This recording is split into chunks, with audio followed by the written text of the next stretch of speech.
Welcome to I Know a Guy Bicycles, hanging out with a guy. Hi, I'm Justin, the guy. So if you've seen some of my videos already or more of tech and go into details of what I do on a day-to-day basis, and I try to highlight things that I come across that, what I try to take the scary out of used bikes. I primarily is focused on just doing refurbishing road bikes because there's a bigger deficit. But I want to rewind all that to, well, where did I come from? Where the hell does this dude come from? Why is this guy anything? And why should we listen to him or take anything that he says to any, whatever, right? Well, let's just say it started back in 1987 when my parents decided to open a bike shop in Parker, Colorado. That's when they started in the fall, which is obviously the worst time to open up a bike shop, is in the beginning of the off season. But anywho, that's what they did. And that's kind of where I started, being introduced to bikes back in the late 80s, from being a bike builder, working with my parents, to doing repairs, to selling bikes. And I was a shy kid at first, so it took me a while to warm up to all of these things. But they were very patient with me and just I just became the salt of the bike shop. So over through the 90s to the early 2000s, we had some great successes and had some epic failures. And we poured our heart and soul, blood, sweat, and tears into it, each one of us, and friends that included, which became family members along the way. So a huge, toast to them, or contribute to them to get us to where we did get to. And unfortunately, we had to close our doors in 2001, where it still haunts me to today. That's where my passion really lies, and that's where it was the worst times is the best of times, kind of thing. And looking back on it, there were some stinker times and there were some great times. But anyway, in 2001, my ventures switched directions. I worked at Performance Bikes for like 4 months and then landed at Lee's Cyclery in Fort Collins, Colorado. This is where my cycling experience and continued and grown over those years. Working at Lee's, I was a service manager to production mechanic when I worked part-time there while working at Big Five. So I'm kind of skipping around, but they kind of overlapped in the 2000s and the teens. Went to Lee's, left Lee's, came back to Lee's. The story of a lot of people in the cycling industry. Kind of like a bad penny that it keeps showing up. So, we pull up and we do our thing, and we find we have to go do something else, and then we end up coming back with our tail between our legs and gotta reset, and this is home. Bike shops are a home to a lot of people. It's the culture. And you're not talking about the riding part of it. That's a whole nother culture. There's a back culture where the mechanics and the salespeople and the bike builders and the owners, it's a culture in itself. And it's always been that way since I ever known. And it probably still will be to some level, even though the industry's changed quite a bit. So getting back to me and my journey, mom and pop shop, and to more of a chain store. Well, they have 3 locations, so I guess you can kind of call it a chain. At Lee's Cyclery. Then I worked at Big Five Sporting Goods for about 9 years. That's where I cut my teeth on the big bad chain store. But there was a lot of good insights from there, a lot of learnings, and realizing I do not want to work mass retail for a long time. I've done my time. I'm good. But anywho, those learnings carried over to another thing where it helped me get into software. I kind of backed into it, right? It was one of those situations. I was inventory manager at Lee's Cyclery, back again, and in the teens, and that's where this program was implemented, and it helped me learn about software. But I implemented the inventory portion of it, and they're like, "Hey, you did a great job of doing this. You want to do this, part time, or full time?" I started off part time, and I'm like, "Yeah." So it was a great adventure. Working for a software company called Retail Toolkit, which is now owned by Smart Etailing. And with those learnings, I got to talk and experience bigger bike shops across the nation. So it was really kind of cool.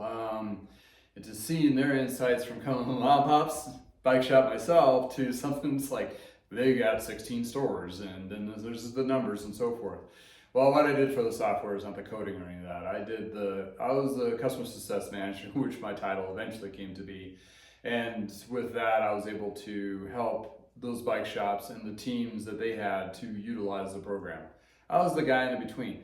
And I was a perfect fit for it because I came from the bike shop. I talk their lingo. I know where they're coming from. I know their pain points. I know what they're doing. So, that was great. And, a lot of the shops we clicked. I mean, it's just like I was the extension employee of theirs. And the funny thing is since I've left there, I'm still affiliated with, or still keep in touch with some of those shops. And they still reach out to me to help them with some of their stuff, which is really kind of cool.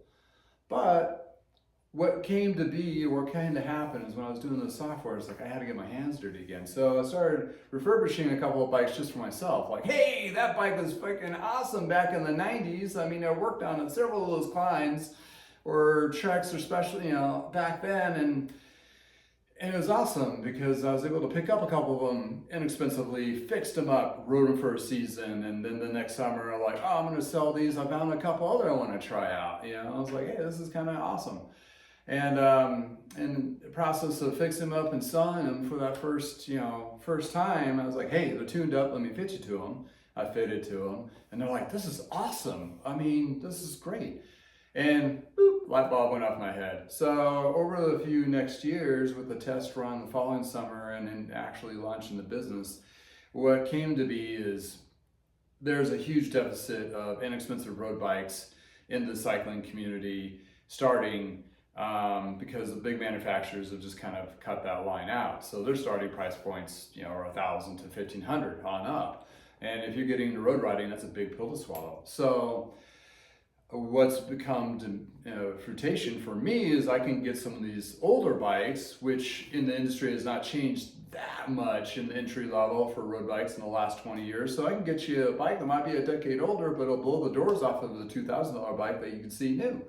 For a case in point, this is a full carbon bike with Ultegra componentry, which is the second step level down from the top of the line.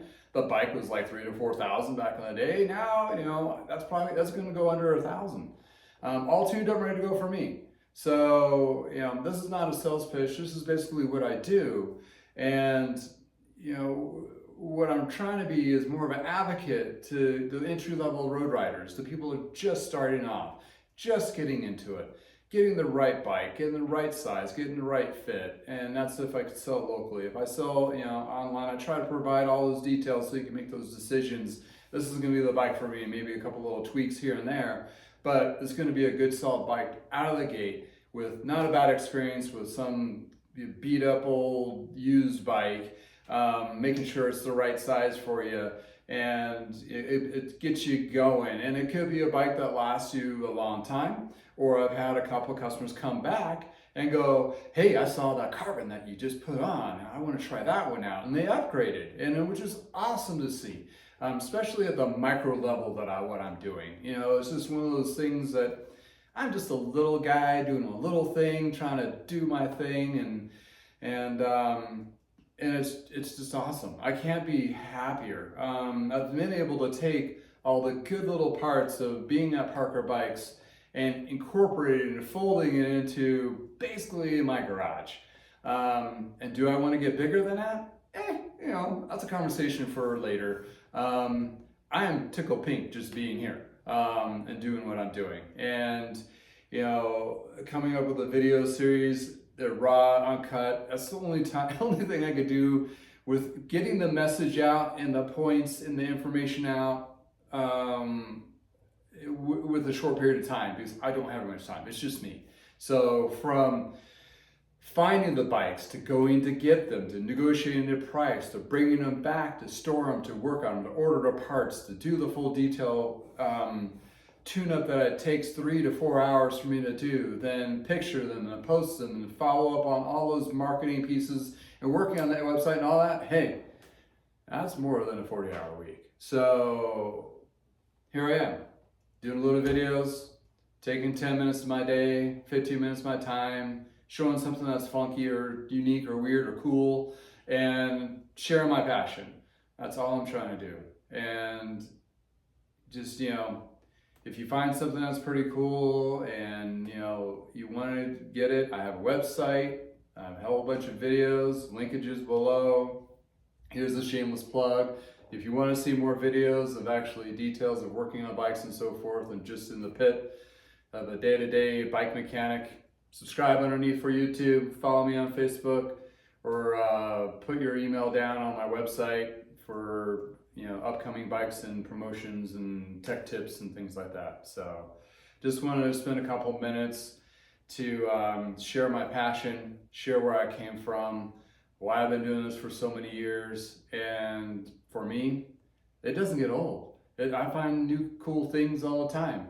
And I sit there for a moment and I reflect and I go, my gosh, I remember this, Bond Tracker bike that I just fixed up. I remember the day and I looked up some verbiage on it and, getting into the details of the history on these things is pretty freaking awesome.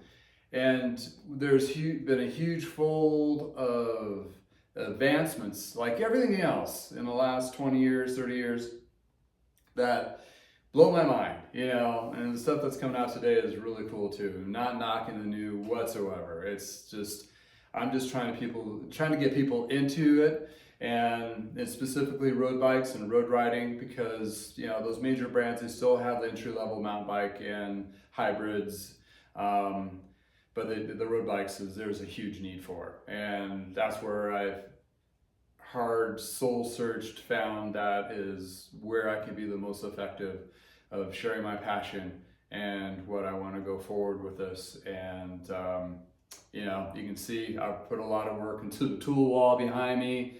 My shop is a lot nicer than a lot of bike shops in the back end.